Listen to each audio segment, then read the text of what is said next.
A brief history of beer. There is some dispute about the origins of beer.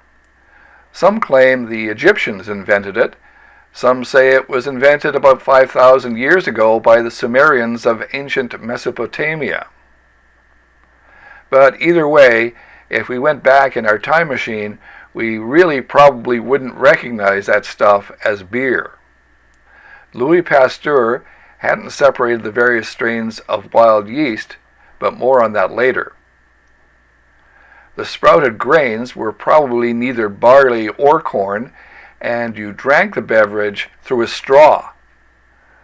Try that at a biker bar.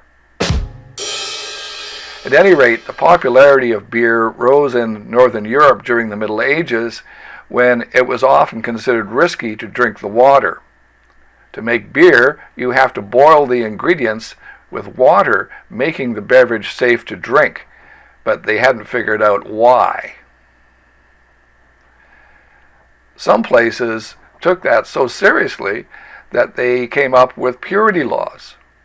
The Bavarian purity law of 1516, the Reinheitsgebot, states that beer can only be made of water, barley, and hops. This is still the law of the land in Germany to this day. Other great brewing nations were the Czechs, the Belgians, and of course the British, each with their own unique style of beer making.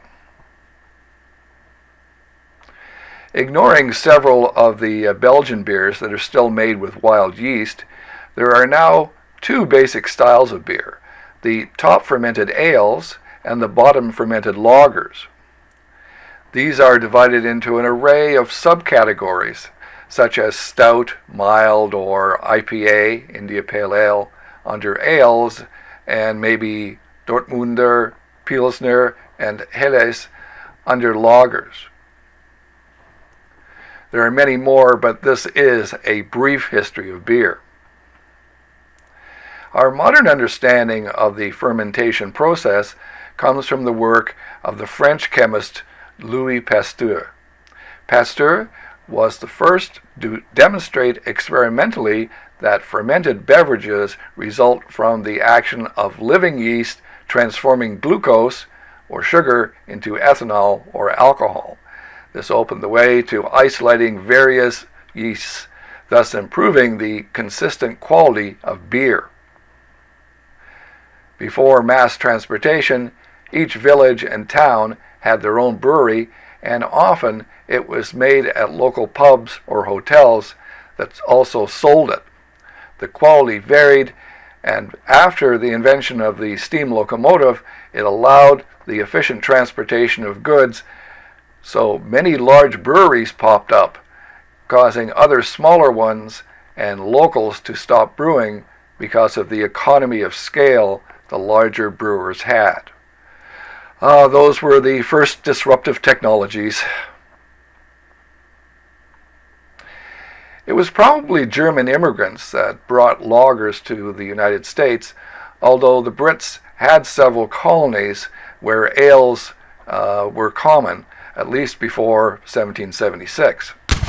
The story goes that the fusion of ales and lagers led to America's only indigenous beer, the steam beer. And now we're going back to the 21st century. National brands have been around for more than a century, and they often rely on heavy advertising to sell what is to some a weak and tasteless brew. There is, however, a renaissance of small or micro-breweries. There are now even Nano-Breweries that make only a few gallons of specialty beer at a time.